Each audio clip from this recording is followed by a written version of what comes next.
We will begin our conference this year with the invocation by the Honorable William D. Broadhurst, Judge of the Roanoke City Circuit Court. Judge Broadhurst.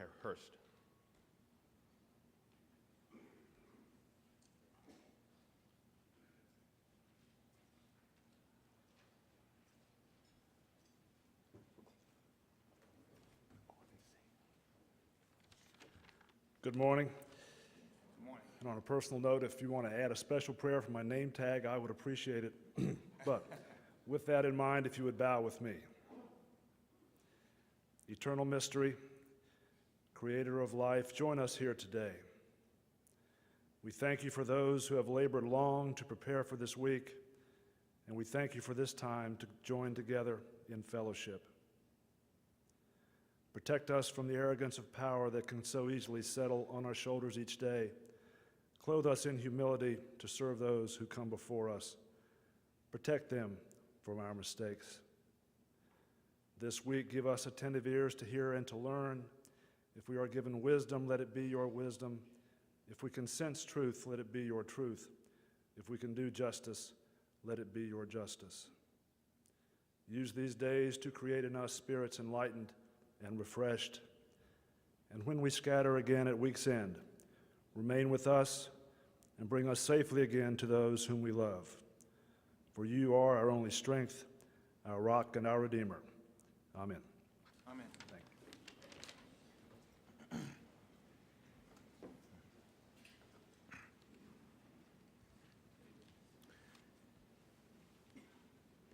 you. As Virginians, we have been deeply hurt by the tragic events that occurred at Virginia Tech a few weeks ago. In times of trouble, in times of tragedy, and in times of despair, let us always turn our hearts to a kind and loving God and rejoice in Him and His hope. Hope that our broken hearts will be mended. Hope that our tears of joy will one day be replaced with, our tears will one day be replaced with joy and laughter. Hope that the pain and anguish experienced by the Virginia Tech community will one day be replaced by fond memories of the victims, and hope that our tomorrow will always be better and brighter than our yesterdays. Let us pause for a moment of silent prayer with thoughts of the Virginia Tech community and the victims of that tragic event. Let us bow our heads.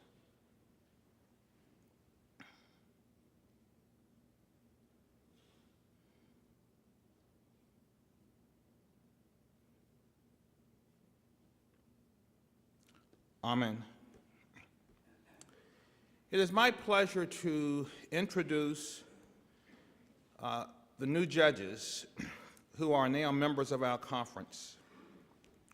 Actually, I will introduce the chief judge, who will in turn introduce the new judge or judges in his or her circuit.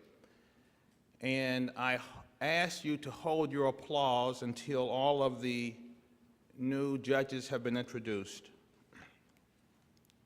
The Honorable Everett A. Martin will introduce the new judge in the Fourth Circuit.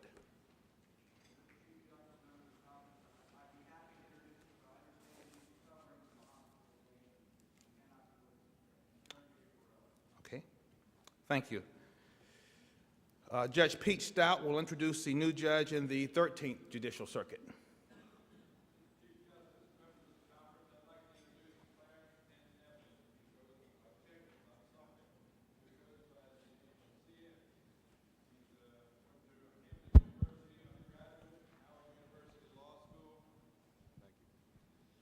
He was a member of the firm of Wilder and Gregory for 10 years before going out on solo practice briefly when he was appointed to the Richmond JD&R Court. He served there very honorably for 3.5 years and was elevated to the Circuit Court in October of 2006. He's married to his wife Pamela, and he has 4 children, and he's a happy addition to our court. We welcome him.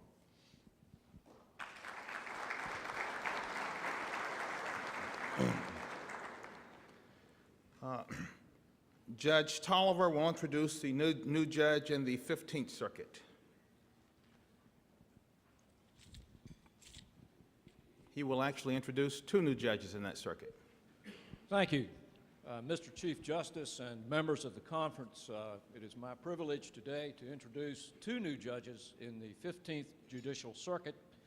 Our new judges are Gordon Willis. Gordon, if you'll please stand. Gordon comes to us after serving on the General District Court. He is a graduate of the University of Virginia. He holds an undergraduate degree and a law degree from the University of Virginia. And I'd be remiss if I did not tell you that his father is Mac Willis, a former judge in our circuit, who went on to, what's the other court you went on to? The Court of Appeals, I believe. But I would like to introduce and welcome Judge Willis.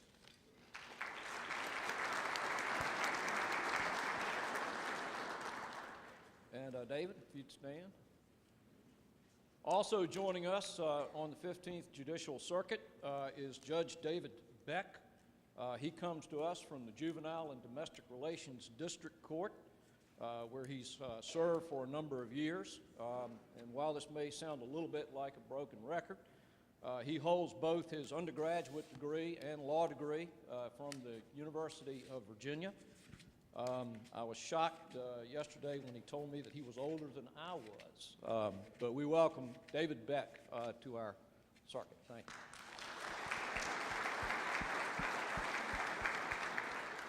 Thank you. Judge Sander will introduce the new judge from the 16th Circuit.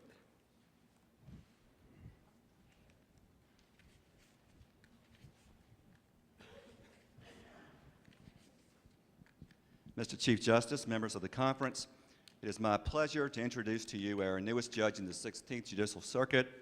She was born in Massachusetts and now lives in Charlottesville with her husband Randy and their 3 lovely daughters, Meredith, Annabeth, and Colleen. She earned a Bachelor of Arts degree with honors from Wheaton College and thereafter obtained her law degree from T.C. Williams. After initially working with Legal Aid of the New River Valley, she spent the next 9 years capably representing the people of Virginia in Commonwealth Attorney's offices in Rockingham County, the city of Charlottesville, and in Albemarle County. From 1997 until her recent election, she worked with the Charlottesville firm of St. John, Bowling, and Lawrence, becoming a member of that firm in 2002. During her time there, she acquired a reputation as a highly skilled and ethical litigator in both criminal and civil cases. The Charlottesville-Albemarle Bar Association determined that she was highly qualified for this judgeship, which is an opinion shared by her 16th Circuit colleagues. It is my pleasure to introduce to you the new resident judge of Albemarle County Circuit Court, Judge Cheryl Higgins.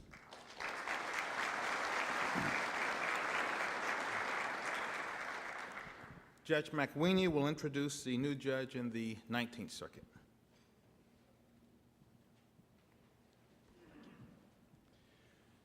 Mr. Chief Justice, members of the conference, it's my pleasure to introduce Charles J. Maxfield. Judge Maxfield has instructed I be extremely brief. Judge Maxfield is a graduate of the United States Military Academy at West Point. His legal education from the College of William & Mary. He comes to us from the Juvenile Domestic Relations District Court, where he has served since 1994. Judge Charlie Maxfield.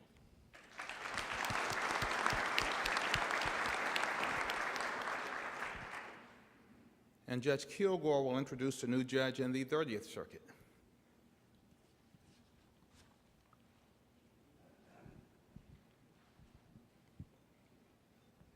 Thank you, Mr. Chief, members of the conference.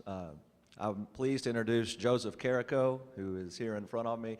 Joseph comes to us from Pole Branch Road. He is also a graduate of the University of Virginia's College at Wise and Samford Law School. He served as the elected Commonwealth's attorney for Wise County, as well as a clerk to the Alabama Supreme Court before becoming the Chief Deputy Attorney General of Virginia. and serving a stint as a year as General District Court Judge in Wise County, and he is the new resident judge of Wise County. Thank you.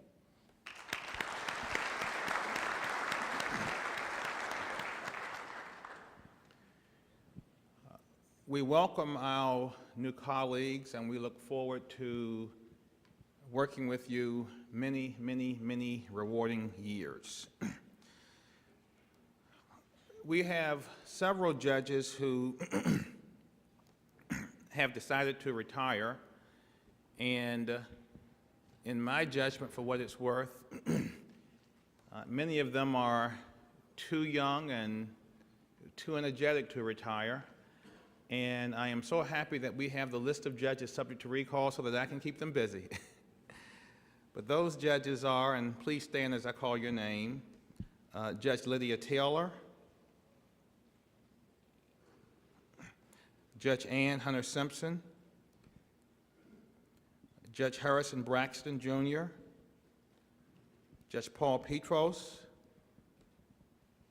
Judge Langhorne Keith, Judge Carrie Williams, and Judge Berg Sargent. Thank you very much.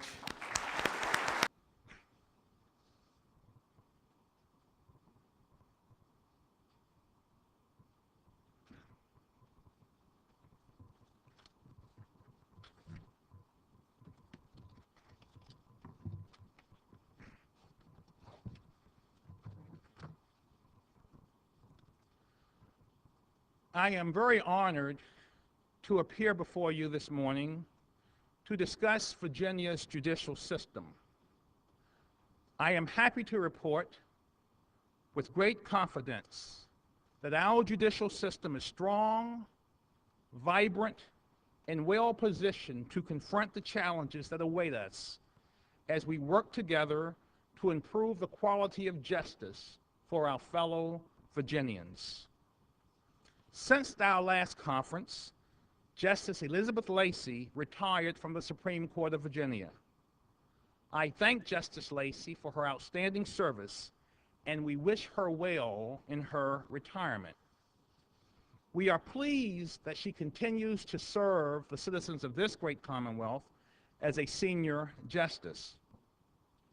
Governor Kane appointed Justice Bernard Goodwin to the Supreme Court in October. Justice Goodwin is no stranger to us. He has served as a General District Court judge and as a Circuit Court judge. During his short tenure on the Supreme Court, Justice Goodwin has distinguished himself as a justice with a keen intellect and a great sense of humor. I also note that Governor Kane appointed Judge Lee Millett to the Court of Appeals of Virginia. Judge Millett, who has served as a Circuit Court judge, will be an excellent appellate court judge.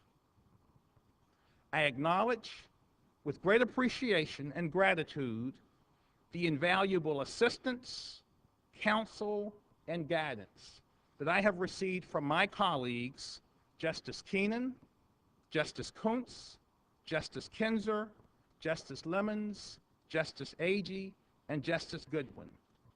I also acknowledge the outstanding contributions of our Executive Secretary, Carl Haid, and his staff. This year, we will implement the most significant structural changes in Virginia's judicial system in 34 years. We will reform our magistrate system. George Mason, Nathaniel Bacon, Richard Henry Lee, and Edmund Pendleton all served as justices of the peace during their legal careers. As you know, Edmund Pendleton also served as the president of the then Supreme Court of Appeals of Virginia. Historically, justices of the peace perform the same duties as our current magistrates. In 1974, the General Assembly abolished Virginia's system of elected justices of the peace, and replaced that system with magistrates. There are 384 full-time magistrates and 60 part-time magistrates in Virginia. Last year, our magistrates issued 1,429,109 processes. Virginia's magistrates are independent judicial officers who exercise tremendous power that impacts the lives of all Virginians and anyone who travels within our borders. Our magistrates issue search warrants, arrest warrants, and inspection warrants. They issue medical and mental emergency custody orders, medical and mental temporary detention orders, and emergency custody orders for sexually violent offenders. Magistrates may set bail or deny bail for arrestees. Magistrates can detain persons in jail for several days before they appear before a judge. Last year, we appointed a committee and requested that that committee perform a thorough evaluation of Virginia's magistrate system. Judge Tom Shadrick served as the chairman of this committee. The committee submitted numerous recommendations to the Supreme Court, which approved most of the proposed reforms. The highlights of these reforms are as follows. Effective July 1 of this year, all magistrates will become employees of the Office of the Executive Secretary. Currently, a new magistrate only receives 32 hours of training in the basic magistrate school. Effective July 1, new magistrates will receive 4 weeks of intensive training and education.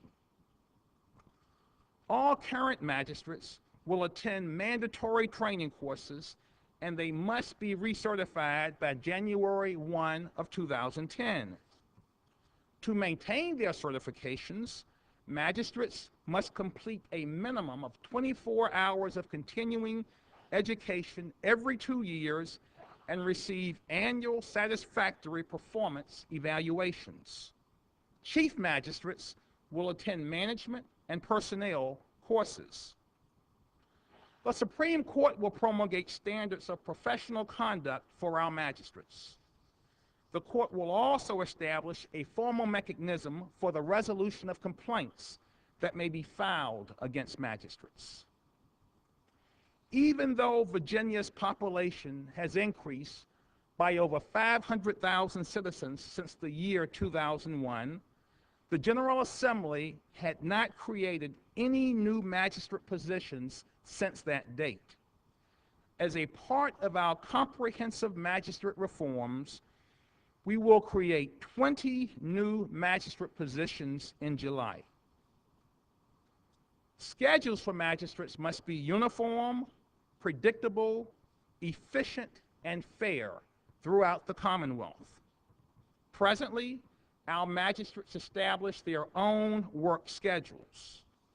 Magistrate schedules, like those of other court employees, will be based upon a 40-hour work week and generally 8 or 10-hour shifts. The Office of the Executive Secretary will approve and monitor these schedules so that we can better serve our citizens. Additionally, the Office of the Executive Secretary will provide information technology support services for our magistrates 24 hours a day, 7 days a week.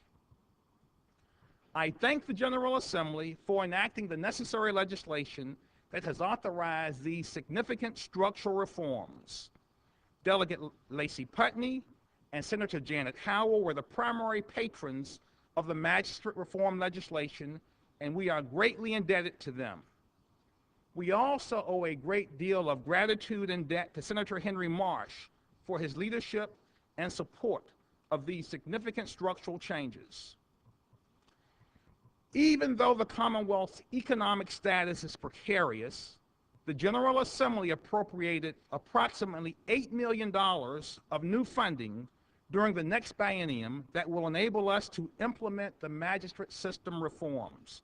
And I thank Senator Miller for her help and her support of this financial legislation. This year marks a significant change in our Judicial Performance Evaluation Program. Since the inception of this program in July 2006, 139 judges have been evaluated.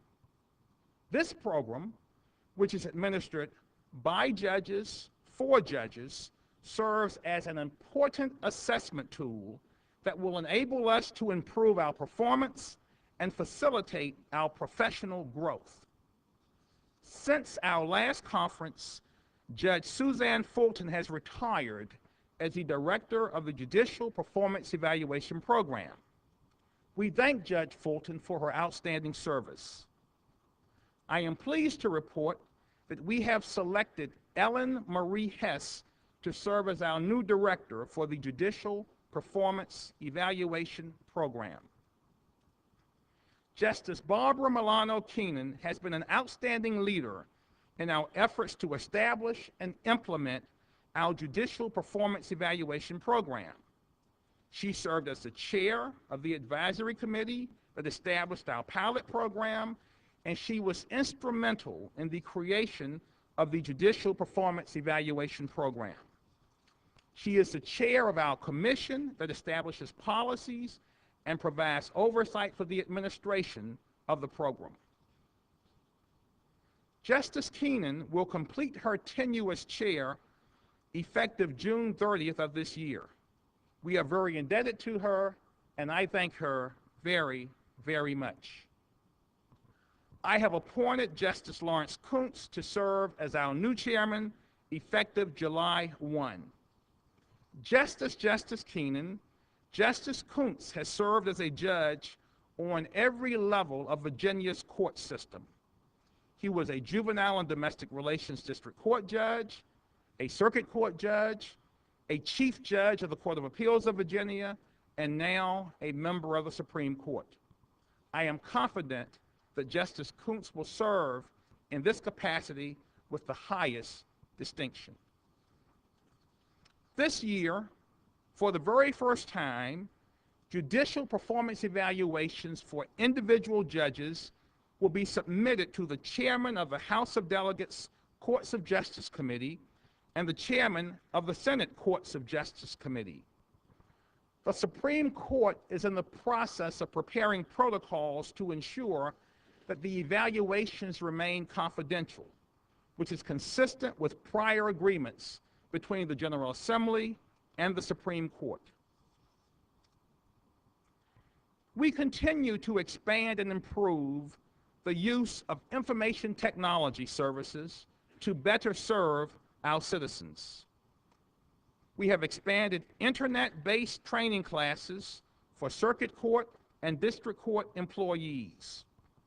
Online conference registration sites allow judges and employees to register for conferences, meetings, and training sessions.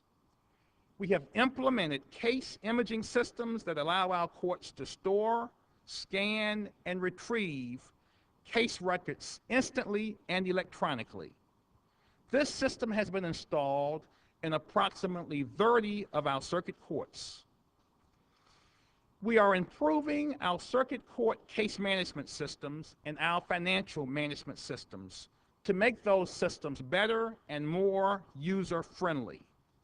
Beginning this October, we will host annual user group meetings so that we can have meaningful dialogue among judges, district court clerks, circuit court clerks, and other employees to ascertain how we can better utilize and improve our information technology services. Staff will be available 24 hours each day, 7 days per week to support our information technology systems. We remain confident that we will be able to implement our electronic filing pilot program within the next 18 months. We will establish a statewide advisory committee of judges, lawyers, court clerks, and citizens to help us plan and design our e-filing system. Their participation will ensure that our e-filing system is practical, desirable, beneficial, and user-friendly.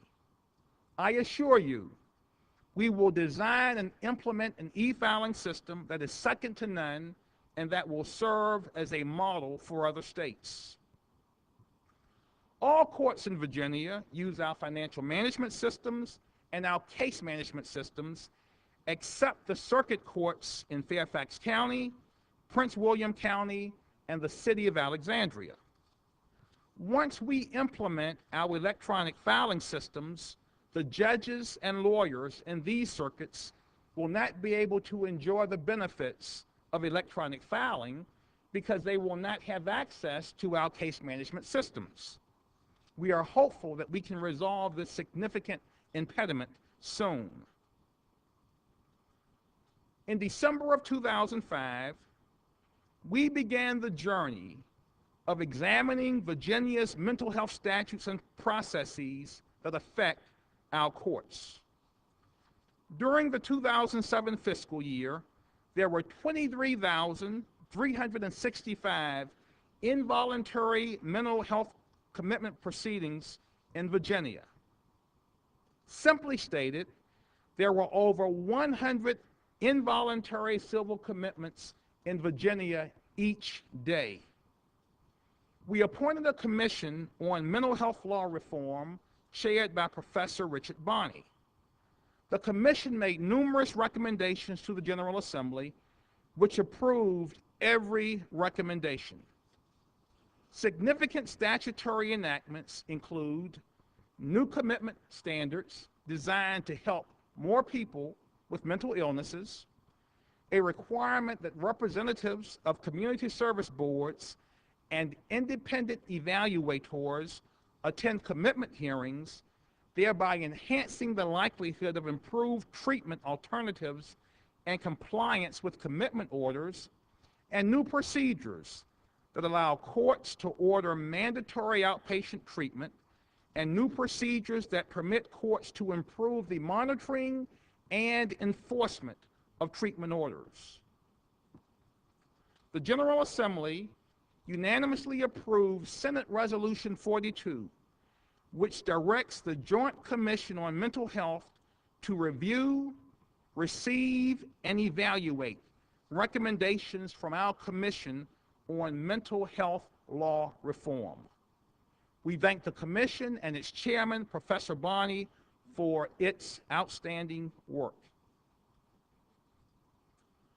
Currently, there are 28 drug court treatment programs in our Commonwealth.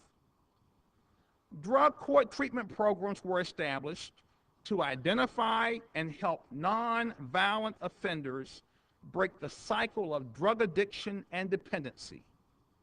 A Commonwealth's attorney must approve every offender who participates in a drug court treatment program. A team consisting of a judge, a Commonwealth's attorney, the offender's attorney, probation officers, drug treatment professionals, and law enforcement personnel is involved in each drug offender's case. The drug offender is subject to intensive treatment, intensive scrutiny, and intensive supervision. The drug offender must appear in court once each week. Drug offenders are required to work, and they must share in the cost of the drug court treatment programs. We believe that our drug court treatment programs are highly successful, and they seem to be the only judicial resource effective in breaking the cycle of drug addiction and drug dependency.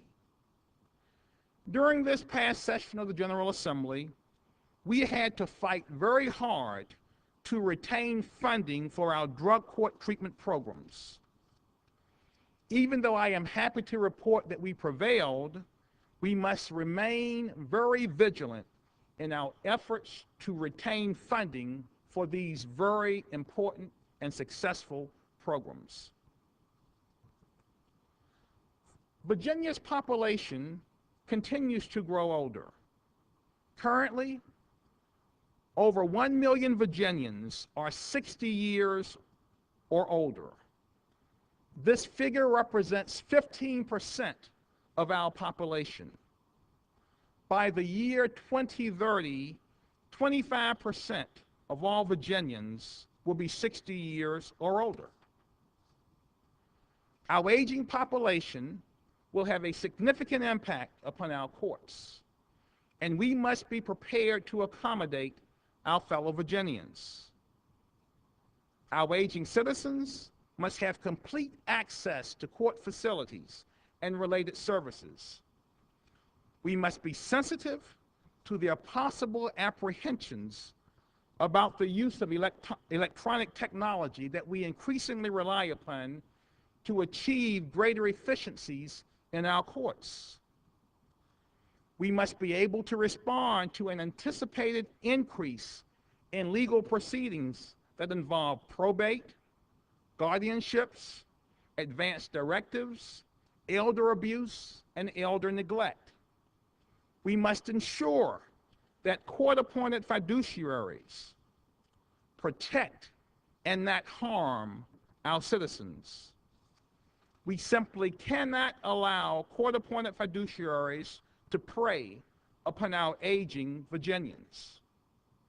Within the judicial system, we must be prepared to attract, train, and retain new employees as our workforce nears retirement age. We will appoint a study group that will examine the numerous issues that relate to our aging population and its impact upon our courts.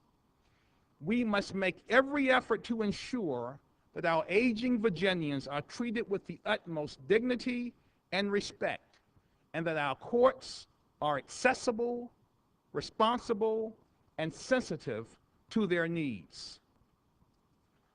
As you are aware, the Supreme Court has received the final report of the Futures Commission, called the Commission on Virginia's Courts in the 21st Century, to benefit all, to exclude none.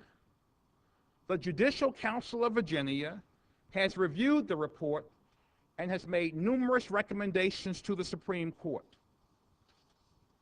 We will consider these recommendations this summer.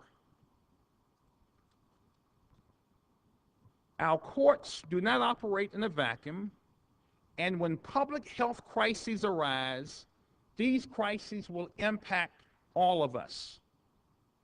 Presently, we do not have policies or protocols that are necessary to ensure the safe and effective operation of our courts in the event of pandemic influenza or other diseases. However, we must and we will be prepared to respond in the event of a catastrophic emergency. We will appoint a commission that will recommend the necessary policies and procedures that will allow us to continue to operate our courts in a safe and healthy environment.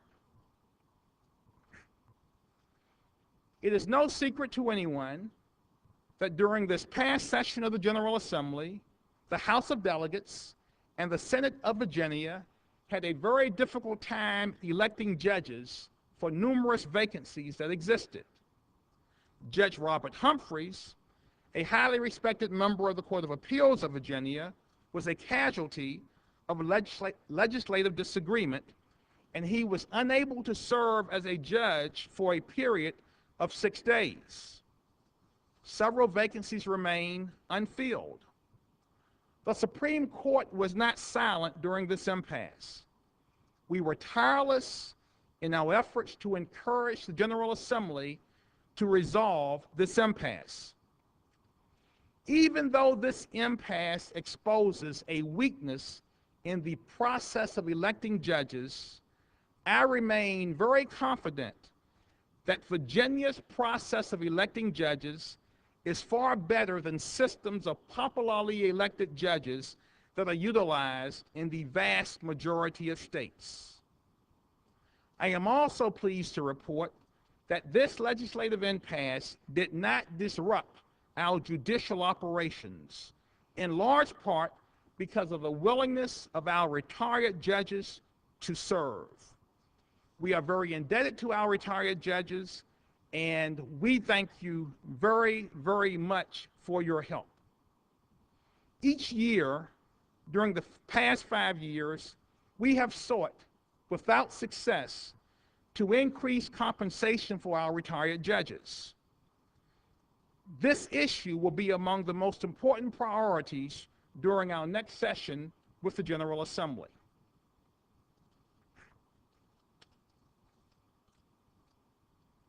From time to time, we tend to forget that as judges, we are fallible, we are human, and like everybody else, we experience overwhelming personal challenges and sometimes tragedies. As judges, from time to time, we forget that we too need help, but we are reluctant to seek that help because of our positions and statures as judges. We will appoint a committee that will explore the feasibility of implementing a program called Judges Helping Judges. This program will provide confidential assistance to judges who need help when confronting personal and emotional crises and alcohol dependency. Justice Barbara Keenan has graciously consented to serve as the chair of this important committee. This year marks the 50th anniversary of two very significant events. First, 50 years ago, in 1958, Herman T. Benn became the first black member of the Virginia State Bar. He was also the first black lawyer to join the Virginia Bar Association. Mr. Benn, who died last year at the age of 95, represented Ford Johnson in a case called Johnson against Virginia. In Johnson against Virginia, the Supreme Court of the United States held that the practice of racial segregation in Virginia's courtrooms was unconstitutional. Gender diversity, racial diversity, and geographical diversity are very important to our judiciary. Our courts, our judges, our policymaking committees, our court personnel, and our juries should be reflective of Virginia's citizens. Diversity is important if we are to retain public confidence and trust in our courts. No citizen, no litigant, no lawyer, no witness, and no juror should ever have a perception that he or she has been treated differently because of his or her race, gender, religion, or national origin. The second significant event that occurred 50 years ago was the issuance of a proclamation by President Dwight Eisenhower to establish May 1 as Law Day in America. On Law Day, we pause and celebrate the freedoms and liberties that we as Virginians and Americans so richly enjoy. Too often, however, we take these freedoms and we take these liberties for granted. In our form of constitutional government, the courts and the lawyers are indispensable to the preservation of liberty and freedom. The judiciary and our lawyers represent the greatest deterrents to governmental tyranny and abuse. Imagine, if you will, that we were to awaken tomorrow and our courts no longer exist. Our state and federal constitutions are intact. Our state and federal bills of rights remain intact, but our courts have vanished. Our courts have disappeared.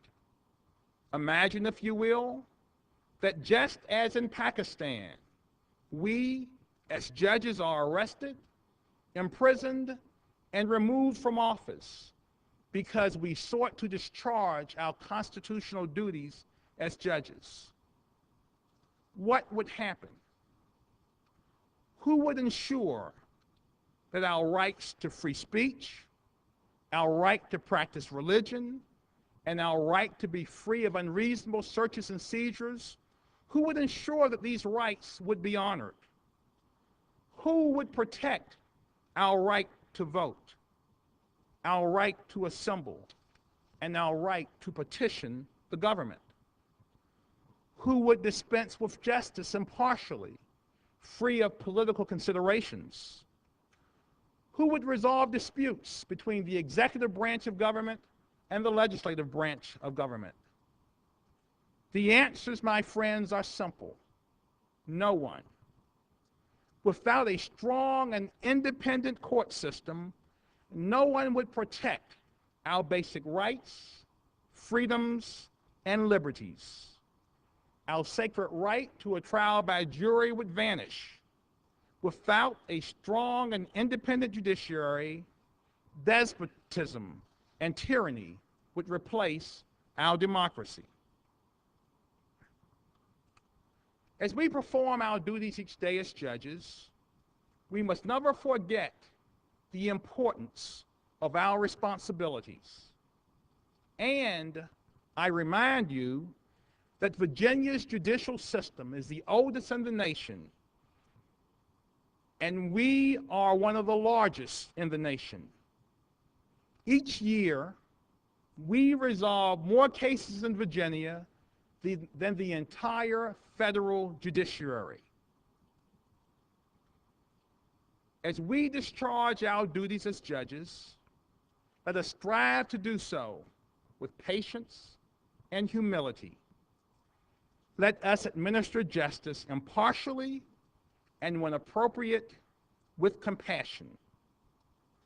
Let us be zealous in our degree of preparation, and let us exhibit wisdom and patience with great abundance as we serve our fellow Virginians.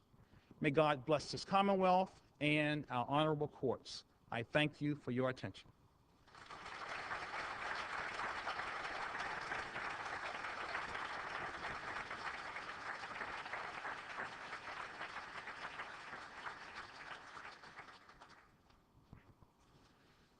We will, even though the Commonwealth of Virginia is confronted with a severe and continuing financial crisis, I stand before you today to report that our judicial system is strong, vibrant, and well-positioned to serve the citizens of our great Commonwealth. Since our last conference, Justice Stephen Agee retired from the Supreme Court of Virginia upon his nomination and confirmation to the United States Court of Appeals for the Fourth Circuit. Interestingly, Judge Agee is the first justice in the history of the Supreme Court of Virginia to serve on the United States Court of Appeals. We are grateful for Justice Agee's outstanding service to our court. We are very pleased with Governor Tim Kaine's appointment of Justice Leroy F. Millett, Jr. to the Supreme Court in August of 2008. Justice Millett is an outstanding jurist who has distinguished himself as a General District Court judge, a Circuit Court judge, and a judge of the Court of Appeals of Virginia.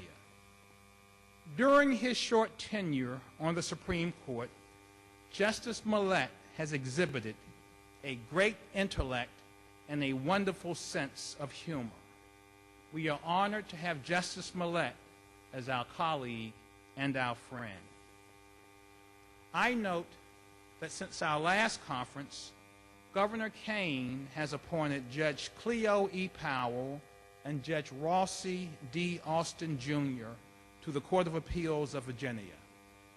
We are confident that Judge Powell and Judge Austin, who have both served as district court and circuit court judges, will continue their service of excellence as appellate court judges.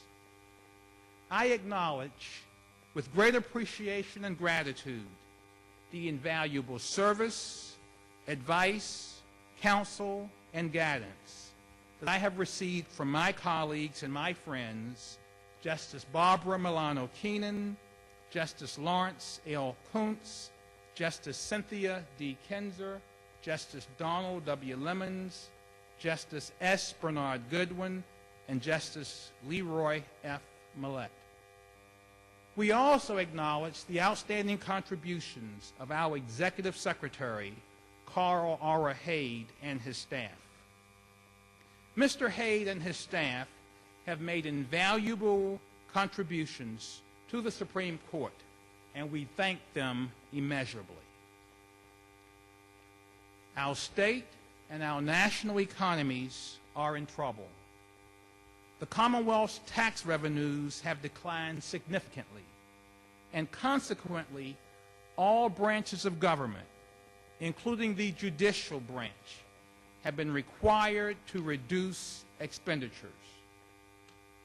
During this past session of the General Assembly, the judicial system's budget was reduced by over $10.5 million. The impact of this budget reduction is significant, particularly when we consider that the judicial system is already understaffed by over 300 positions, primarily in our district courts. Our judicial system is also understaffed by approximately 20 judgeships. The justices, working very closely with Carl Haid, developed a plan designed to minimize the disruptive impact of this significant budget reduction. We have carefully scrutinized all judicial system operations, and we have reduced non-essential spending and programs. We began this challenge with the principle that all judicial operations that relate to public safety and the resolution of litigation will remain unaffected. Additionally, we have made and we will continue to make every effort to avoid the termination of our employees. We have an outstanding and highly dedicated workforce, which includes our magistrates, who issue almost 2 million processes each year, and our district court employees, who handle over 4 million cases each year. These employees are overworked, and they are not compensated commensurate with their responsibilities and contributions. We must make, and we will make, every effort to preserve their jobs. We have implemented a 6-month hiring delay that will save several $millions. We have eliminated an entire department in the Office of the Executive Secretary. We have ceased annual and sick leave balance payments to our district court judges. These payments were never appropriated by the General Assembly, but were financed through savings from funded but vacant positions. This source of revenue, however, is no longer available. We have declined, because of budgetary reasons, to authorize the use of additional substitute days in the district courts when a district court judge elects to use accumulated but unused annual and sick leave days. We have canceled the voluntary conferences for our judges, and we have reduced the mandatory conferences for judges by 1/2 day. We have reduced expenditures for travel, postage, publications, and all discretionary programs. even though we are in need of approximately 20 new judgeships, we have refrained from submitting such requests to the General Assembly. We note that a new judgeship has not been created since July of 2006. Virginia's judicial system is one of the largest and busiest in the United States. Indeed, we handle more cases in Virginia than the entire federal judiciary combined. Our citizens turn to our courts in search of justice. In spite of our efforts to minimize the impact of these budget reductions upon the public, our citizens have been and will continue to be inconvenienced. However, we cannot close the doors of our courthouses or deny our fellow Virginians access to justice. Even though our resources have been diminished, we must ensure that these budget reductions do not impair our constitutional responsibilities to dispense justice fairly and impartially. We have been very aggressive and quite creative in seeking new sources of revenue to fund judicial initiatives. For example, we have obtained a grant that will allow us to provide educational programs for our juvenile and domestic relations district court judges. We have received a grant that will enable us to fund new court-related mental health initiatives. We have also obtained private funding that will allow us to continue to develop our judicial wellness program under the leadership of Justice Barbara Milano Keenan. This past year, we encountered numerous challenges related to our Judicial Performance Evaluation Program. For the very first time, judicial performance evaluations for individual judges were submitted to the General Assembly.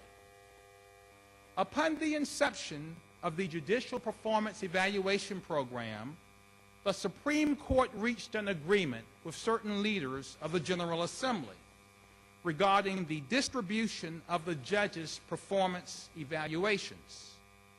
The Supreme Court and these leaders agreed that the judges' evaluations would not be released to the media.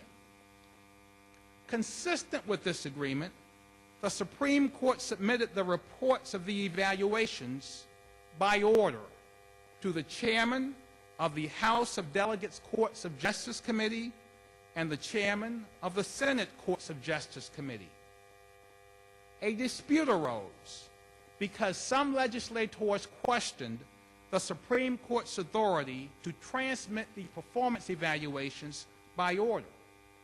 And other legislators raised concerns because the enabling legislation for the Judicial Performance Evaluation Program was silent on the issue regarding the public dissemination of the judges' reports. This problem was very troublesome. Former and current justices, including me, had assured you, our fellow judges, that the performance evaluations would not be given to the media, and we could not and we would not breach our commitment to you. We were equally concerned because judges who were the subject of the performance evaluations that had been forwarded to the General Assembly were not going to receive re-election hearings until this issue was resolved. Thankfully, we resolved this impasse during the last week of the General Assembly's session. The justices agreed to withdraw the transmittal order, and the legislature agreed not to release the reports to the media. We remain confident that the Judicial Performance Evaluation Program is beneficial to our judges. Many judges who participated in the program have informed the justices that the program was very helpful to them.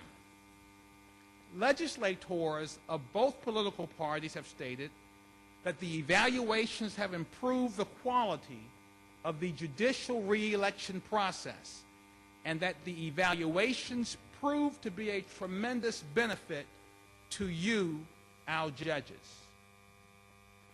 The General Assembly eliminated funding for the Judicial Performance Evaluation Program, and therefore we suspended the program.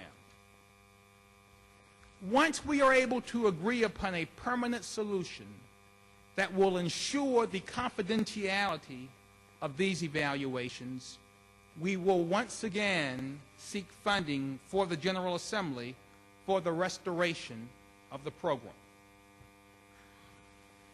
There are currently 28 drug treatment court programs in this Commonwealth. Drug treatment court programs were established to identify and help nonviolent offenders break the cycle of drug addiction and dependency. A Commonwealth's attorney must approve every offender who participates in a drug court treatment program. A team consisting of a judge, a Commonwealth's attorney, the offender's attorney, probation officers, drug treatment professionals, and law enforcement officers is involved in each drug offender's case. The drug offender is subject to intensive treatment, scrutiny, and supervision. The drug offender must appear in court once each week. Drug offenders are required to work, and they must share in the cost of the drug treatment court program.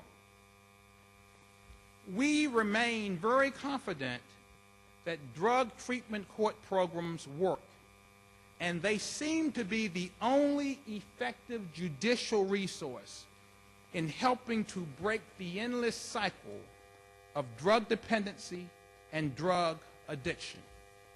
Significantly, the recidivism rate for drug court graduates is 50% less than the rearrest rates for non-drug court graduates. During the past two sessions of the General Assembly, we had to fight very, very hard to retain funding for our drug treatment court programs. Even though I am happy to report that we have been successful in retaining funding for these programs, we must remain vigilant in our efforts to preserve these important judicial resources. About 18 months ago, we began to study the impact that an influenza pandemic would have upon the operation of Virginia's courts. During the past year, we met with consultants from health organizations and representatives from state and federal courts that have developed influenza pandemic plans. Recently, the World Health Organization issued a Phase 5 global alert in response to the fast-spreading new strain of influenza called H1N1. This Phase 5 alert is one stage below Phase 6, which signifies a global pandemic. This strain of flu is contagious, and humans have no natural immunity to this disease. The H1N1 influenza virus has been reported in every state in the United States, including Virginia. 3 months ago, we appointed a Pandemic Flu Preparedness Commission. Judge Westbrook J. Parker serves as the chairman of this commission. Judges from all levels of Virginia's courts also serve on the commission. Additionally, magistrates, district court clerks, circuit court clerks, Commonwealth's attorneys, public defenders, private attorneys, law enforcement personnel, legal aid attorneys, and other stakeholders serve on the commission. This planning commission will develop a comprehensive plan that will permit us to operate our courts safely during an event of pandemic influenza. Imagine the disruption that would occur if all judicial operations in a given circuit or a given region of this Commonwealth were to cease. All criminal and all civil proceedings would come to a halt. Without sufficient healthy personnel, how would we operate our courts? How would we operate our clerk's offices? We must provide a safe environment for court personnel, jurors, witnesses, litigants, sheriffs, and the public. As judges, we physically touch thousands of pieces of paper each week. Could an influenza virus be transmitted when we touch pleadings or other documents that have been filed in our courts? If we are compelled to close a court or a clerk's office because of an event of pandemic influenza, how will these closures affect the expiration of the statutes of limitations or a criminal defendant's right to a speedy trial? Our Planning Commission will address these issues as well as many others as we seek to ensure the continued and safe operations of our courts. Last year, we appointed an electronic filing committee to develop a system of e-filing in our courts. This committee, which is chaired by Judge Junius Fulton, has been working extremely hard to design the prototype of the electronic filing system that will initially be implemented in all the courts in the city of Norfolk. The General Assembly has authorized the Supreme Court to impose a fee to fund the electronic filing initiative statewide, and we are very, very appreciative. The General Assembly's approval is a significant development, and we thank Senator Yvonne Miller and Delegate Lacey E. Putney for their leadership and their help on this very important project. We have continued to make significant improvements in the provision of our information technology services. We have created a new home page for the Supreme Court's website. This new home page will be more user-friendly and will allow us to locate and access information easier and faster. We have designed new case management and financial management systems. We will eliminate our old code-based systems and replace these systems with Windows-based applications. We will implement a pilot program for our Windows-based applications in the Circuit Court of Tazewell County in September of this year. We are expanding our case management, our case imaging systems. Our case imaging systems will permit our judges to review electronically from the bench or your chambers all pleadings, correspondence, and other documents in a court file. We have received a grant that will enable us to develop an electronic summons program that will permit deputy sheriffs and police officers who issue traffic tickets to obtain court dates in our district courts electronically. This program will significantly benefit our understaffed district court clerks' offices.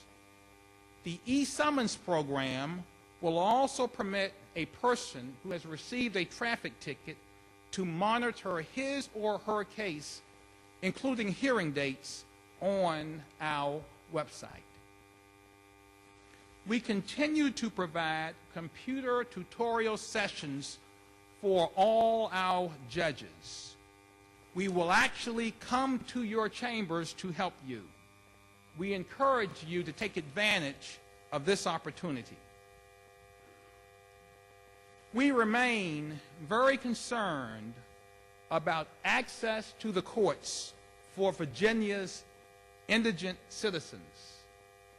All Virginians, rich, middle class, and poor, should have access to our courts where they can vindicate their liberty interest and their property rights. I have asked Virginia's voluntary statewide bar associations, particularly the Virginia Bar Association, to assist with the planning of a comprehensive statewide initiative for Virginia's lawyers and law firms so that we can significantly increase the provision of legal services to the poor.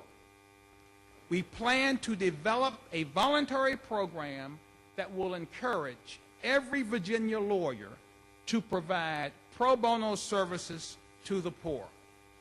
I thank John Epps and the Virginia Bar Association for their help and their leadership on this very important issue. In December of 2005, we began a journey to examine Virginia's mental health statutes and processes that impact our courts. There are over 100 civil involuntary commitments in Virginia each day, and there are over 24,000 involuntary civil commitment hearings each year. Last year, the General Assembly unanimously approved a resolution that directs the Joint Commission on Health to receive, review, and evaluate recommendations from our Commission on Mental Health Law Reform. Our Commission on Mental Health Law Reform made numerous recommendations that were approved by the General Assembly during this past session. The newly enacted mental health statutes provide mandatory outpatient treatment for juveniles. They grant a mental health consumer the right to have a person of his or her choice notified of his or her condition, location, or transfer. The new statutes allow a mental health consumer's family members to be notified of the consumer's location and general condition when the mental health patient is the subject to the civil commitment process. The new laws provide that a special justice serves at the pleasure of the chief judge of each circuit. And finally, the new statutes create a mental health advance directive and instructions for the use of such directive. We thank the Commission on Mental Health Law Reform and its chairman, Professor Richard Bonney, for their outstanding work and service to the citizens of this Commonwealth. We also thank Greg Lucy, the Supreme Court's Chief Staff Attorney, for his invaluable assistance and leadership to this commission.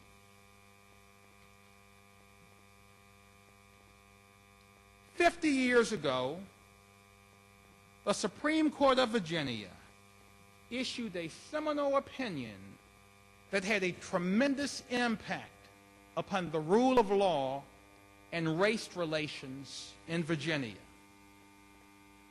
Following the United States Supreme Court's decision in Brown versus Board of Education, the social and political environment in our Commonwealth was turbulent, to say the least.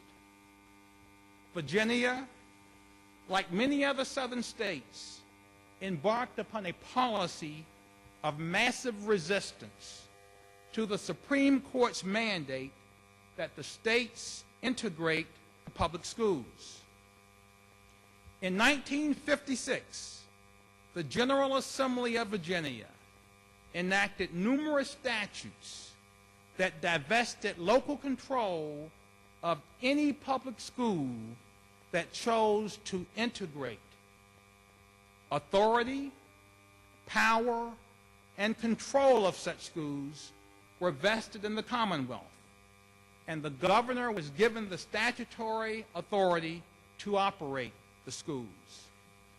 The state even withheld funding from any schools that chose to integrate.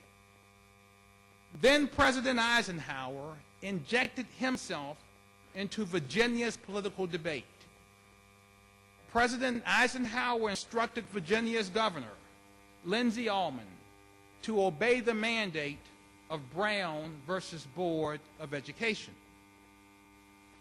Governor Almond refused to do so. He closed the public schools in Norfolk, Charlottesville, and Warren County. Almost 13,000 school children, 10,000 of them who lived in Norfolk, were not permitted to attend public schools. Consequently, many of these children never graduated from high school.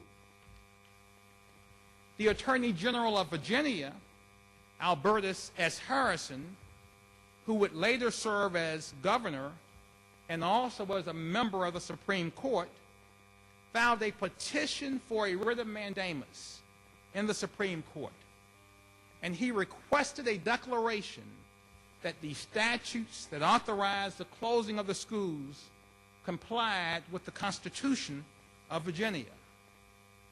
The Supreme Court of Virginia, in a case called Harrison against Day, held that these statutes violated Virginia's Constitution. The United States District Court for the Eastern District of Virginia also held that these statutes and Governor Almond's acts of closing the Norfolk public schools violated the federal Constitution. The Federal District Court ordered the governor to reopen the schools. The Federal District Court planned to hold the governor in contempt had he failed to comply with the order. Consequently, 17 brave young black school children integrated the public high schools in the city of Norfolk. The Supreme Court of Virginia's decision to issue a declaration invalidating these statutes is an example of courage and respect for the rule of law during an extraordinarily racially turbulent era in Virginia's history. Without question, the decisions of the Supreme Court of Virginia and the United States District Court were unpopular and subject to great criticism and ridicule. Nonetheless, the courageous acts of judges who made these decisions should be a constant reminder to us as jurists that our allegiance is not to the predilections and biases of men and women, but rather our commitment is to the impartial application of the rule of law. As judges, our constitutional role is extraordinarily unique. The public has imposed upon us a sacred trust shared by no member of any other branch of government. We and we alone are called upon to decide the most intimate aspects of the lives of our fellow Virginians. We determine whether to honor a will. We determine whether to invalidate that will. We must decide which parent is best suited to raise a child, or whether a parent's rights to that child should be forever terminated. These decisions affect present and future generations of Virginians. Each day, we determine guilt, innocence, and punishment. And in certain rare instances, we determine whether a human being should be sentenced to death and actually executed. As we discharge the sacred trust that our fellow Virginians have conferred upon us as judges, let us always do so with humility, reverence, and respect. Let us never think too highly of ourselves that we cannot learn. Let us never be too confident that we fail to listen. Let us begin each day anew with vigor and a strong passion and love for the rule of law. I hope that each of our hearts will always reflect an unyielding passion for service as we seek to dispense justice fairly and impartially to our fellow Virginians. May God bless this Commonwealth and our honorable courts. I thank you.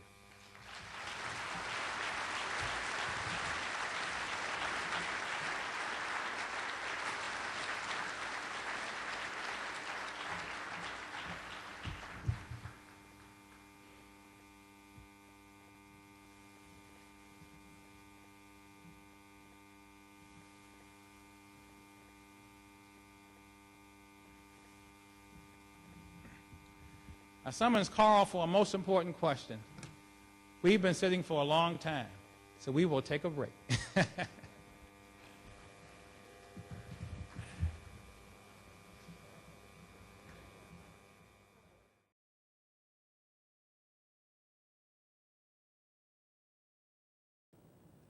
Life is a precious gift, a gift given to us by God. And as we journey through life, God expects us to use the gifts and talents that He has bestowed upon us. And each and every one of the judges who have passed since our last conference were judges who enjoyed life and judges who had a strong passion and love for the judiciary. And I had the privilege of knowing these judges and practicing and appearing before some of these judges when I was an attorney. And Herb Pickford, who I loved dearly, threatened to lock me up if I didn't stop arguing and shut up and sit down. But I loved him also. He was an excellent judge and a wonderful friend. The following judges have passed, and the executive secretary, I may mention, Mr. Bennett, who was executive secretary for a long, long time. But Mr. Bennett, Judge McKenzie, Judge Williams, Judge Pickford, Judge Brown, Judge Millsap, and Judge Penn. So let us pause for a moment of silence in memory of these judges.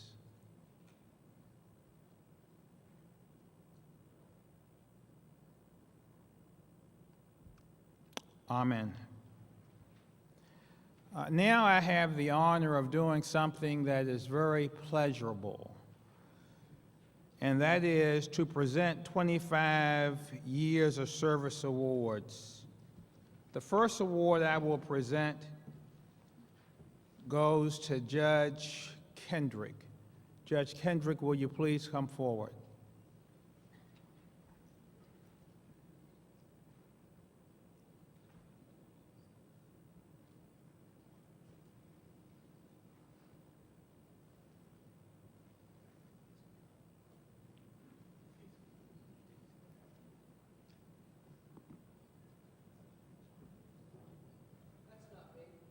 Well,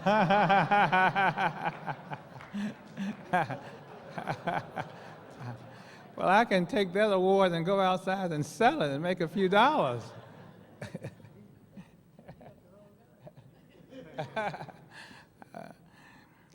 Judge Kendrick is on the circuit court for the county of Arlington, and he has been blessed to be married to Robin Kendrick, and she tells me that he always tries to be a comedian, so I was not surprised when he told me it was not me. He has 2 children and several grandchildren. He aspires to be a golfer, and hence he recently attended the Masters Golf Tournament. He enjoys classical, jazz, and country music, and how they fit and go together is a mystery to me, but that's what he likes. I'll tell you one of the great things about Judge Kendrick. He loves to travel to the same places that I think are some of the best places to vacation. He likes the British Virgin Islands, Barbados, Jamaica, St. Lucia, Puerto Vallarta, and Cancun. So, Judge, I can say you know how to travel and you know how to pick out good spots. He enjoys flying the Albatross training jet, and when I learned that, I asked one of my colleagues, what on earth is that? And my colleague responded, I don't know. So we Googled it, and we learned that that's a Russian flying jet, a real jet. I don't know what that means. It scares me. But having said that, our judge is very adventuresome also. He enjoys ice climbing. I've been taught that you stick ice in drinks and you don't climb it. But nonetheless, our judge enjoys ice climbing, hiking, and golf. But that's not the end of the story, because he has competed in 7 Ironman triathlons, and he finished 3rd in the seniors division in the national championship for rollerblading. As you recall, Senior Justice Harry Carrico used to rollerblade, and he informs me that he taught Judge Kendrick everything he knows. And he's also an avid fisherman. But above all, he is a very good jurist. And on behalf of the Supreme Court of Virginia, it is my honor to present to you this award for 25 years of service to Virginia's judiciary. And there's a $50 bill in there, but please return it after you open it and look at it.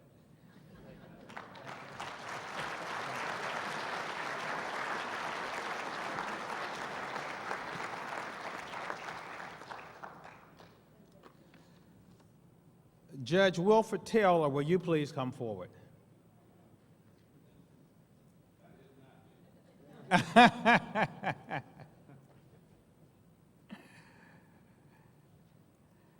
Judge Taylor is a judge on the Circuit Court of the City of Hampton. I don't know what to say about Judge Taylor, and the reason being he is the busiest man in America. He is a very hard worker. He's involved in many, many activities in his community, and how he does it, I do not know. But he is highly respected.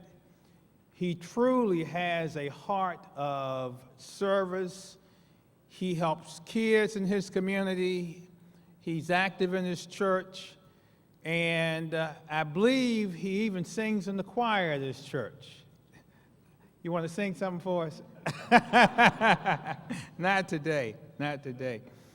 He's married to the beautiful and lovely Linda Taylor. They've got a daughter and a son. He enjoys jazz, gospel, and classical music, and I can understand how they all fit together. He also likes to travel to the Caribbean, and he just returned from Jamaica, didn't ask me to go with him, and he visits Aruba every year. His hobbies are cooking, tennis, and reading, but he cooks more than he tries to play tennis, even though he considers himself to be an excellent tennis player. Henry Marsh, who is a very good tennis player, told me that Judge Taylor plays that tennis as opposed to playing tennis. So I don't know. He has been described by one of his colleagues as, quote, the most patient and giving man in the world. And I've known Judge Taylor for quite some time, and that statement is not only true, but it is an understatement. Judge Taylor is just a great individual, and his friendship has been a blessing to me. And so on behalf of the Supreme Court of Virginia, I am very honored and thrilled to present you with this award for 25 years of service, and likewise, the $50 bill in there is not yours to keep. It's just to impress you. And give it back to me after the conference, please.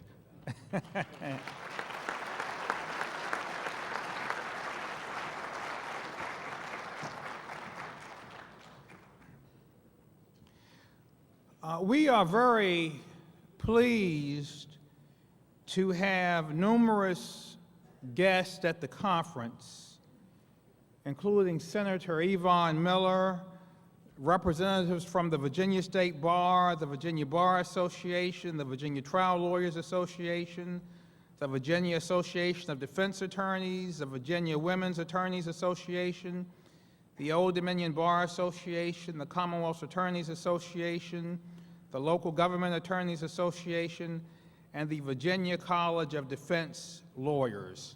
We welcome you, and we are very pleased that you have chosen to attend our conference.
I am very blessed and privileged to have the opportunity to appear before you today to discuss the state of Virginia's judicial system. However, before I do so, I wish to once again recognize our newest justice, Bill Mims. Justice Mims has outstanding legal experience, and I am confident that he will be an excellent jurist. I look forward to working with him as a colleague and as a friend. I also wish to acknowledge former Justice and now Judge Barbara Milano Keenan, who served in Virginia's judicial system for 30 years. As you know, she now serves as a judge on the United States Court of Appeals for the Fourth Circuit. I wish to acknowledge my fellow justices, Justice Lawrence Kuntz, Justice Cynthia Kinzer, Justice Donald Lemons, Justice Bernard Goodwin, Justice Lee Millett, and Justice William Mims. I appreciate their guidance, their support, and their cooperation. I also acknowledge our senior justices, Justice Harry Carrico, Justice Roscoe Stevenson, Justice Charles Russell, and Justice Elizabeth Lacey. And I thank my good friend, Carl Haid, our Executive Secretary, for his outstanding leadership, his invaluable counsel, and his friendship. I also wish to thank my wife, Linda, who has been my wife for almost 28 years, and she has made great sacrifices to support me in every endeavor that I have pursued. I thank God for her, and I love her with all my heart. Virginia's judicial system is experiencing great economic challenges that will affect our ability to dispense with justice efficiently. Even though we have had some success with the budget for the 2010-2012 biennium, we have also had some disappointments. Regarding our success, we were able to retain funding for drug courts, which to me is very, very important, because I have seen graduates of drug courts, people who were addicted to substances, people who had not worked or never worked, people who have never paid taxes. They go to drug courts and their lives have been changed and they have become productive citizens. We were also able to retain $4.2 million each year for waivers for lawyers who represent criminal indigent defendants.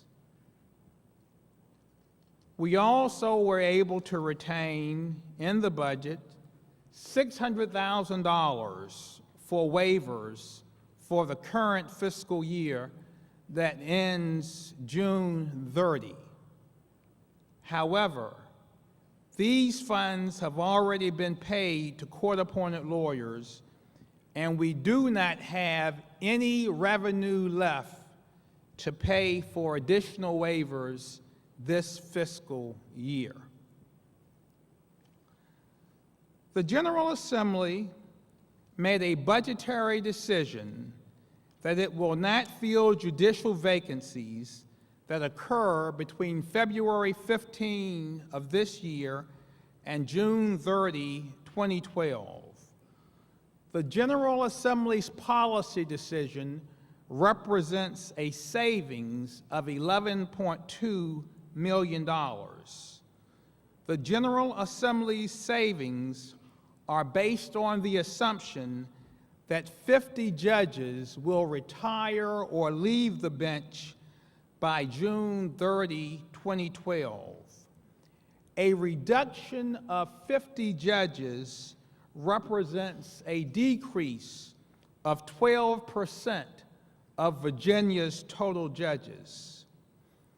When I stood before you during the past 2 years to deliver my State of the Judiciary addresses, I informed you that difficult economic challenges awaited us.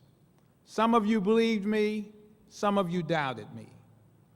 Now, these challenges confront us, and we must ascertain how to reduce the impact of these challenges upon the operation of our judicial system. A reduction of 50 judges will have significant fiscal and operational effects upon us. Some judicial circuits and some judicial districts which are already in need of additional help, will be burdened further by the reduction of judges.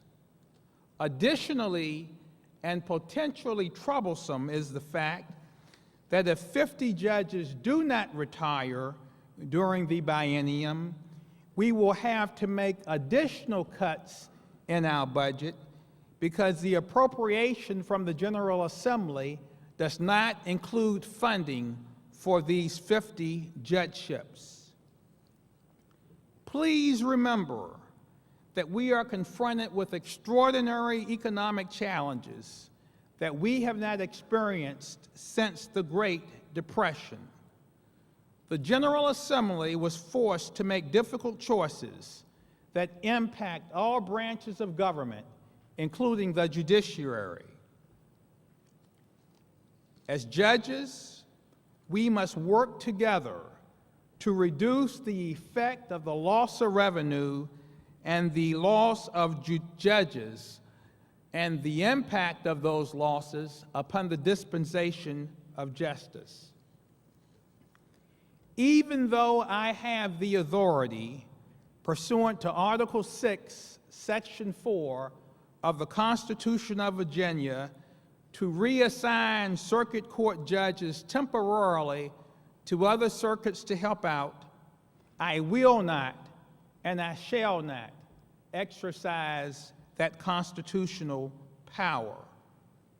Rather, I ask that we voluntarily work together to help each other. I reiterate, I will not and I shall not exercise my constitutional prerogative to temporarily reassign judges. As judges, we take great pride in our profession, and trust that our fellow Virginians have conferred upon us. Concomitant with that great pride and trust should be a spirit of cooperation and an unyielding desire to help one another. I ask that we all acquire this spirit and that this spirit becomes contagious. For example, the 11th Judicial District, which includes the city of Petersburg, has the highest juvenile and domestic relations district court caseload per judge in Virginia. But this district is operating with only one judge. This judge is in dire need of help, and we must respond. In many circuits, including the city of Richmond, Henrico County, and Chesterfield County, judges regularly volunteer to help other judges in surrounding circuits. I hope that judges throughout the Commonwealth will likewise volunteer to help each other so that our duty to serve our fellow Virginians is not greatly impaired. The General Assembly has also further reduced our budget by an additional $10.6 million during the biennium. We must make significant budget cuts because of this reduction. We have taken numerous measures in response to our budget crisis. We have implemented a permanent hiring freeze. We have eliminated all out-of-state travel reimbursements. We have reduced the acquisition of legal publications. We have eliminated or reduced educational conferences.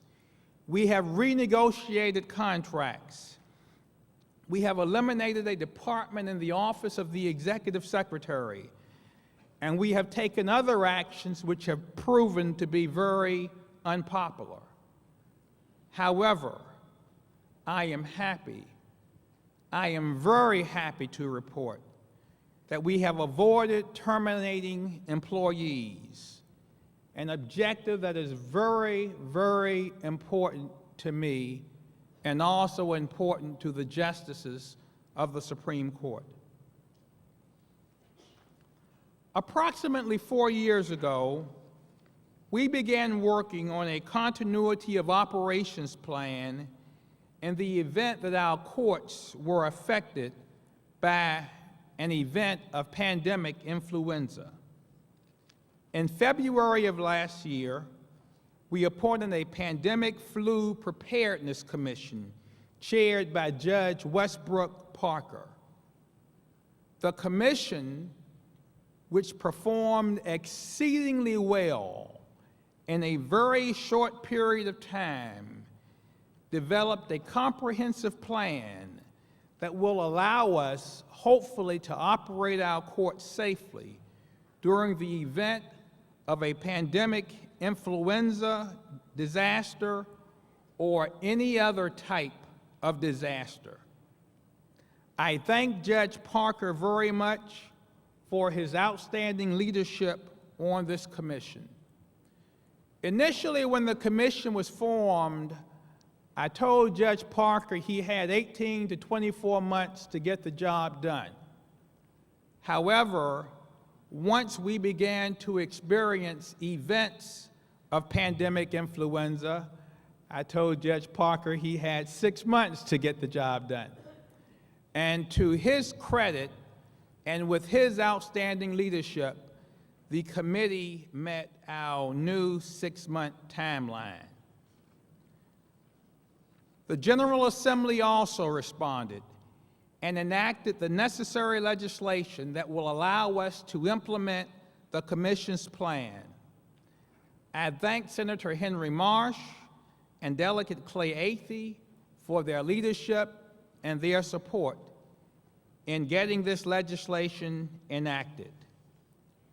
We have prepared for you a bench book that you can access online. The bench book includes such topics as the declaration of a state of emergency, pandemic planning and emergency management responsibilities, employee education and training, operations and case management, court closure and relocation, staffing, and other human resource issues. We encourage every court to voluntarily develop an emergency preparedness plan. The Commission on Mental Health Law Reform enjoyed great legislative success this past session.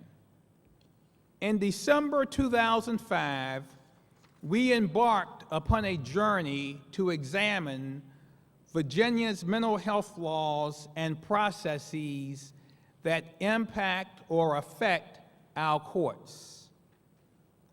Some persons were upset, and they inquired, why is this issue of importance to the court? Why does the Chief Justice care about mental health? The answer is simple. Virginia's judges and special justices who exercise judicial power preside over 24,000 involuntary mental commitment proceedings each year.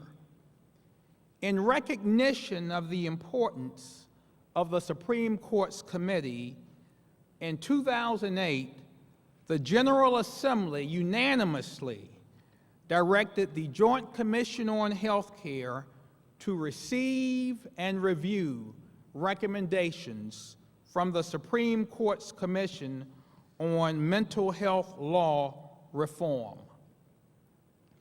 The Commission made numerous recommendations during the past year that were accepted and enacted by the General Assembly.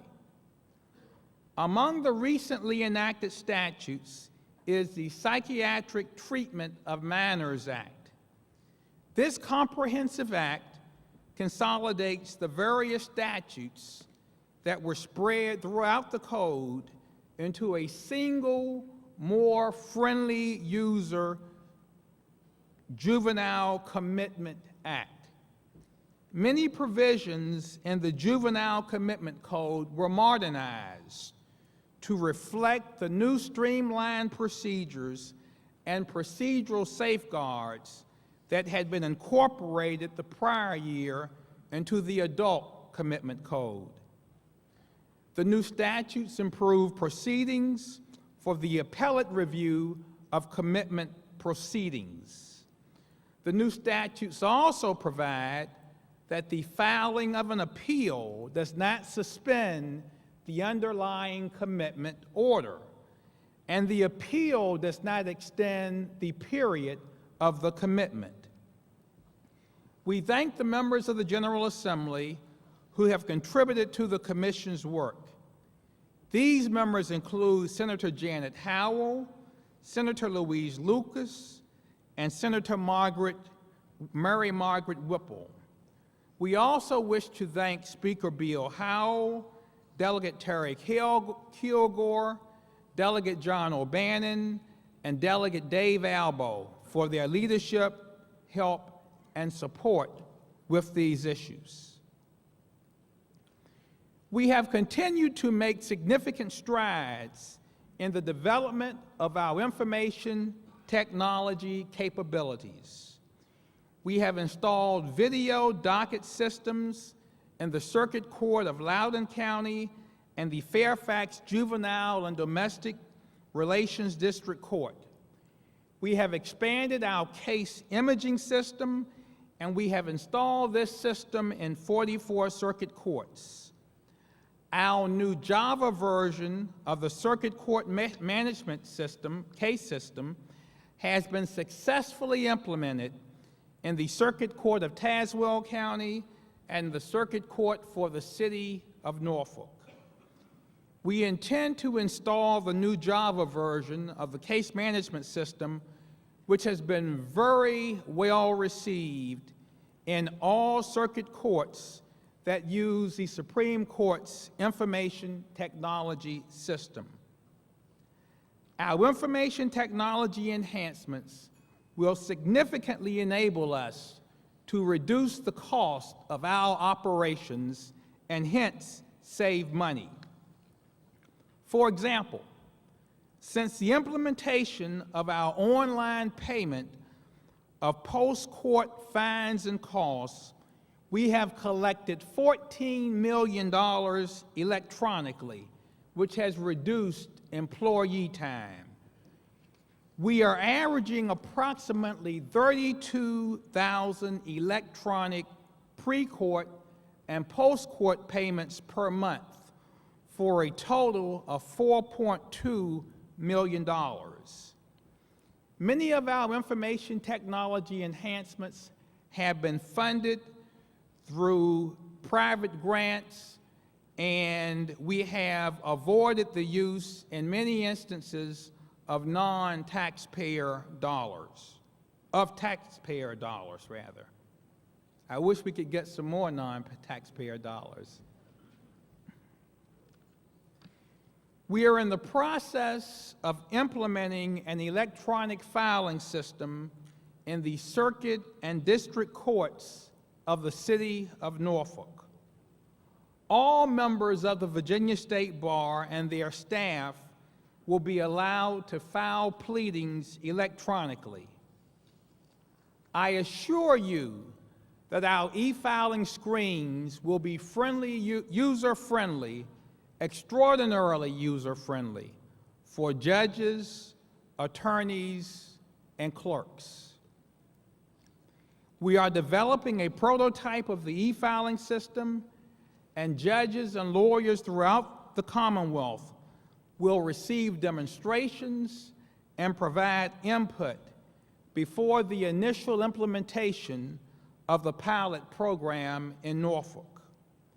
We are very grateful to the General Assembly, particularly Senator Yvonne Miller, Senator Henry Marsh, Senator Janet Howell, Delegate Lacey Putney, and Delegate Clay Athey for the enactment of the necessary legislation that will allow us to implement and fund our e-filing technology. We also thank Jeffrey Bright, a Norfolk attorney, for his outstanding leadership and help with this project. The Supreme Court, in conjunction with the Virginia State Bar, sponsors an indigent defense training seminar each year for court-appointed criminal defense attorneys. This program has enjoyed 6 years of tremendous success, and approximately 650 to 700 lawyers attend each year, making this training seminar for lawyers the largest in Virginia and the only educational program of its type sponsored by a Supreme Court in the nation. I thank Steve Benjamin and Betty Lane Desports and Judge Walter Felton for their leadership of this important program. I remain concerned, very concerned, about access to our courts for poor Virginians who are unable to afford legal services. Last year, I asked Virginia's statewide bar associations, and particularly the Virginia Bar Association, to develop a plan that will increase the provision of pro bono legal services to the indigent. The Virginia Bar Association, through the leadership of John Epps and Steve Bush, responded to my call for help. The Virginia Bar Association has organized regional meetings throughout the Commonwealth. During these meetings, attorneys collaborated on exciting new pro bono initiatives. I am very proud that Virginia's lawyers are committed to ensuring that all Virginians, including poor Virginians, have access to our courts. The Virginia Bar Association sponsored a pro bono summit at the Supreme Court of Virginia just last month to report on our progress, challenges, and future goals. I commend very highly the Virginia Bar Association, and indeed all Virginia Bar Associations who have responded to this important call for help. I will ask the Virginia Bar Association to continue its leadership role and to reconvene a pro bono summit next year. I appointed a committee chaired by Justice Don Lemons to review Virginia's appellate rules. The committee drafted proposed rules which were well publicized and published for comments. The Supreme Court recently approved these new rules, which will become effective July 1 of this year. I commend these new appellate rules to you for your review.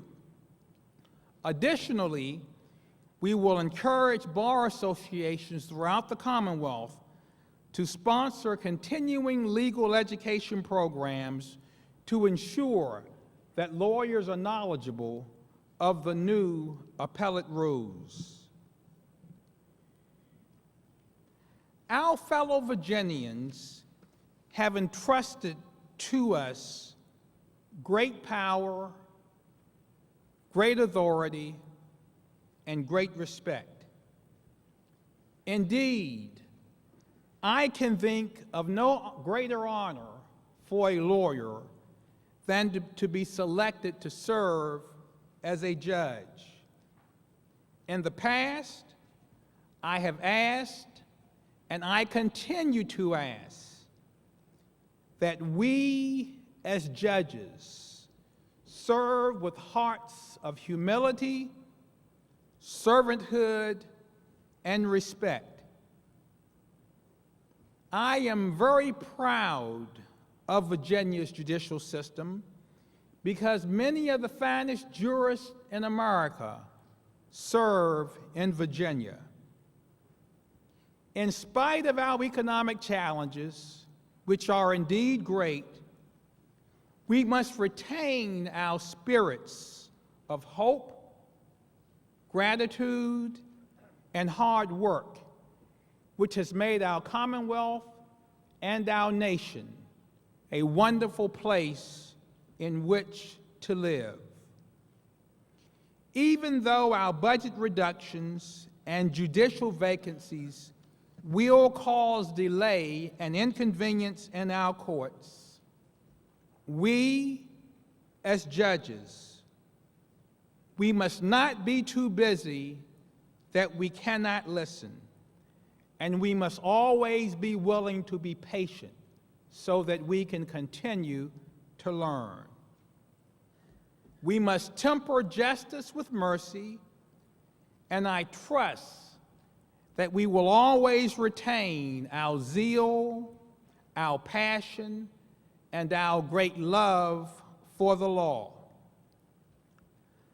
I urge you to always remember that each time we review a file, each time we decide a motion, each time we adjudicate a case, we make decisions that affect our fellow human beings, their families, and also future generations of Virginians. Yes, our economic challenges will cause us to be busier, but justice must not yield to our efforts to be efficient, and our increased dockets must not impair our responsibilities and our duties to be patient, respectful, to listen, and to dispense with justice impartially. I am very pleased that this year's conference happens to be in Norfolk. Actually, as the chairman of the conference, I had a little say in the location of this year's conference. And I chose Norfolk for a very special reason. I was born in Norfolk at Norfolk Community Hospital, which is about 20 minutes from this hotel, adjacent to the campus of Norfolk State University. I went to elementary school in Norfolk. Judge Gerald Jones and I were one of 14 kids who voluntarily integrated a junior high school, Lake Taylor Junior High School in Norfolk. And I was one of the first group of students who were bused across town in an effort to integrate the Norfolk Public Schools. I attended church in Norfolk, and my faith, my great faith in God, was birthed, developed, nurtured, and matured in Norfolk. My parents met in Norfolk. They were married in Norfolk. We were raised in Norfolk. My grandmother, who was a widow with 5 children at the age of 20, and she was married, but her husband died unexpectedly, after whom I was named. But she came to Norfolk in search of work because she had to support her children. And she was a domestic worker and she worked for a Norfolk lawyer whose name appears on probably more deeds of trust than any other lawyer in Virginia, that being Samuel White. And he was very kind to my grandmother, and not only did he provide legal help to her, but he helped her acquire real property, which in turn obviously increased her standard of living. The first time I ever met a lawyer was in Norfolk. Joe Jordan, who was a member of the Norfolk City Council and who later became the first General District Court judge, black judge in Norfolk. I have many wonderful memories of Norfolk. I also had the pleasure of attending a hearing in which a young lawyer by the name of Henry Marsh successfully argued to the federal courts in Norfolk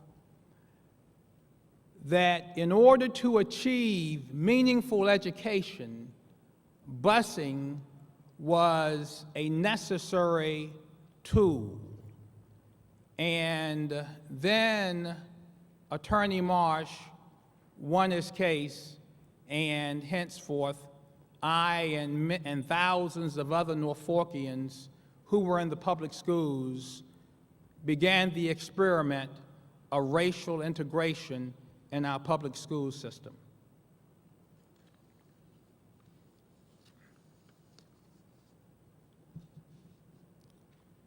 Some of my mentors were also from Norfolk. Judge Jim Benton, Judge John Charles Thomas, and I note that Judge Benton was the first judge of color on the Court of Appeals of Virginia, and John Charles Thomas was the first judge of color on the Supreme Court of Virginia. But they were my mentors, and they were my friends, and they encouraged me throughout my career. As a matter of fact, when I was in law school at the Harvard Law School, John Charles Thomas, who was then a lawyer at Hutton and Williams, would regularly write letters to me. I guess he thought he was my surrogate dad, making sure I was attending class and completing my studies.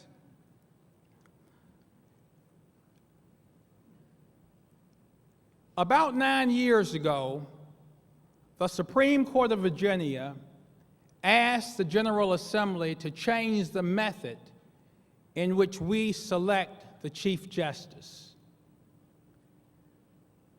Formerly, the Chief Justice was the longest-serving justice on the court. And we asked the General Assembly for the authority to elect amongst ourselves the Chief Justice. And the General Assembly was kind enough to grant that authority to us. We also agreed among ourselves that the Chief Justice would only serve 2 terms, and hence I approached the conclusion of my 2nd term, and I will honor my commitment, and I will not, and I shall not serve a 3rd term as Chief Justice. During my 2 terms as Chief Justice, we accomplished quite a bit. Actually, God has blessed us greatly, and we accomplished a lot. We significantly increased judicial compensation, and we are among the best compensated judges in the nation, even though we have not had raises in 3 years. But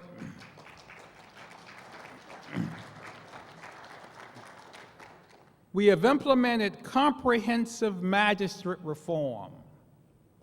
I've been on the court now for 21 years. And even as a lawyer, I had concerns about our magistrate system. And with the help of Lacey Putney, who has been truly not only an uncle but a family member to me in many, many ways, we were able to reform Virginia's magistrate system. We were also able to reform Virginia's mental health system. And yes, there was a great deal of criticism regarding the role of the judiciary in this effort.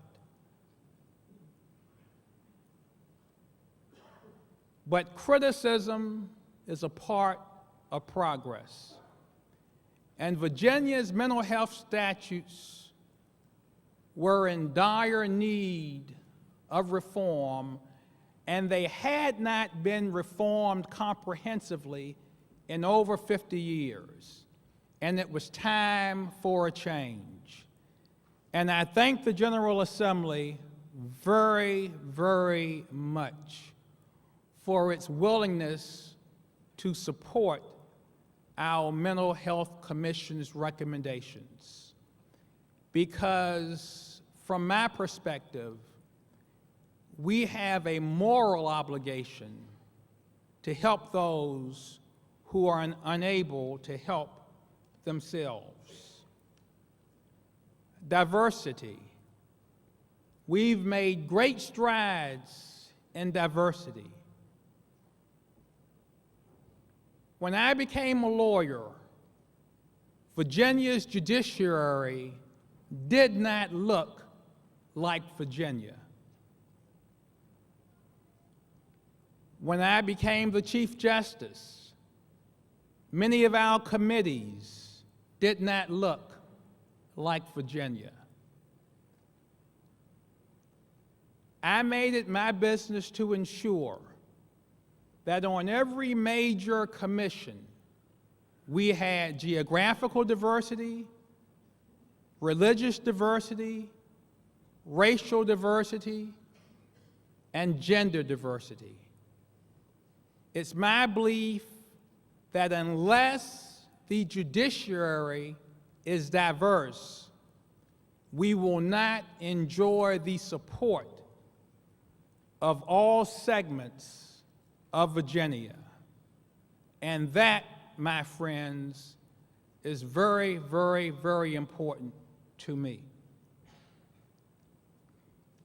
We have made tremendous strides in our information technology. We've come a long, long, long way.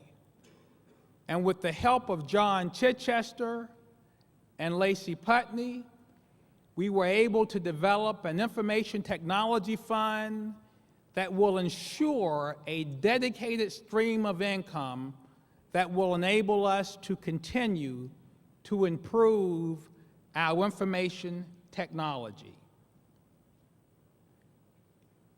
I've always been concerned about the rights of the poor in our courts. And with the help of the Virginia Bar Association, we will continue to make strides in the improvement of encouraging lawyers to provide legal services at no charge to the poor. We've worked with the State Bar, and we have increased the services that the State Bar provides to our fellow lawyers. And as you know, the State Bar is an agency of the Supreme Court of Virginia. We have made fast cases available, which means that any lawyer, whether it's a Commonwealth's attorney or a criminal defense attorney, can research cases electronically at no charge.